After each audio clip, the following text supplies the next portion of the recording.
All right, well, I thought I would do a quick video on how to define a new property card for the, the fact that we'll have the different properties for the longerons as well as the spars, and then how to assign them, okay? So creating the new property is pretty easy, right? Here we've got the model. It has one property card already. You'll probably have to change the area in this. You can just go in here and change the area in J if you want to. Uh, but let's just make another property card. And in fact, you can even right click on this and you can do duplicate and it'll make a duplicate and then you can just rename it. So we can call this one like spar, and this one, let's say this one's going to be for the longeron. Spar pro, we'll call this like, I don't know, whatever. Call that spar, whoops. What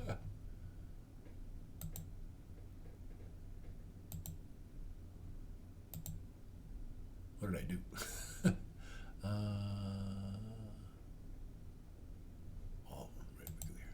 Yeah, there we go. Rename, I call that spar property. And then we'll call this one longeron P-Rod. Okay. And I will actually give them a different color, and you'll see why in a second. So you can right click on the little color thing, or maybe click on the color thing, and you get a palette to deal with. So let's make this like a purplishy type of thing. All right, and you'll have to go in here and give them different areas. Like let's say this is like 0.5. I don't know what they are, and this one is 1.1. Okay, fine.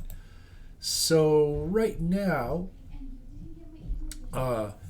this one is actually assigned to all the elements because that's the way it was done initially. You might not see that so easily, and one way you can check is if you go down here where it has this little icon with looks like a Rubik's Cube, and if you pull down on this, you can pick different ways that it'll color the elements by.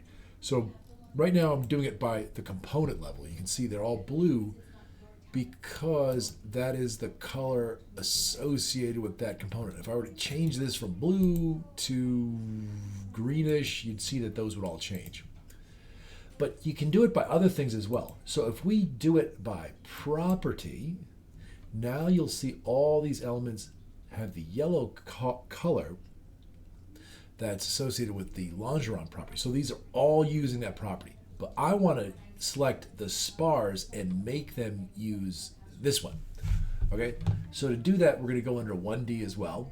And it's going to be the same thing we used to create the properties. To create the elements, the rods button here.